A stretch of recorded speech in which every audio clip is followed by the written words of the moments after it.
क्या कुछ हुआ अंतर्राष्ट्रीय बाजारों में बीता हफ्ता कैसा निकला है पूरे मार्केट स्पेस के लिए आइए जान लेते हैं। कुशल हमारे साथ आज पूरी डिटेल्स लेकर जुड़ चुके हैं। कुशल मॉर्निंग, कैसा रहा है बीता हफ्ता? हमारे लिए तो छुट्टी थी, 15 तारीख को छोटा हफ्ता था, लेकिन यूएस में क्या हुआ है?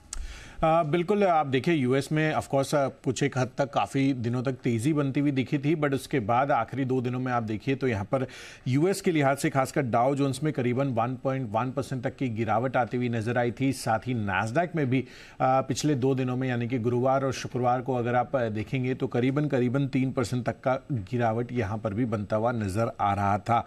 इनफैक्ट यहाँ पर जेरोम पावेल की तरफ से जो स्टेटमेंट्स आते हुए नजर आए कि भाई जिस तरह से बेहतर इकोनॉमिक डेटा आते हुए नजर आ रहे हैं तो हो सकता है कि यहाँ पर जो इंटरेस्ट रेट है उसको लेकर स्पेसिफिकली जितनी इंटरेस्ट रेट की कटौती को लेकर निवेशक अनुमान लगाकर चल रहे थे उसमें थोड़ा धीमापन आता हुआ नजर आ सकता है। तो स्लो डाउन हो सकता है इंटरेस्ट रेट कट, जिस कारण से निवेशकों को लेकर ये चिंता बनती हुई नजर आई थी और ओवरऑल बाजारों में यूएस के लिहाज से वहां पर आपको गिरावट देखने को मिली। ऑफकोर्स यहाँ पर इंडस्ट्रियल और हेल्थ केयर सेक्टर में मुनाफा वसूली का आपको ज्यादातर यहाँ पर दौर देखने को मिला था पिछले 2 दिनों में। स्पेसिफिकली अगर आप यूरोपियन बाजारों में भी देखेंगे तो वहां पर भी गिरावट का ही मूड माहौल था। तो ओवरऑल इसी वजह से शायद आज गिफ्ट निफ्टी आप देखिए तो 100 अंकों से ज्यादा की गिरावट दिखाते हुए नजर आ रहे हैं।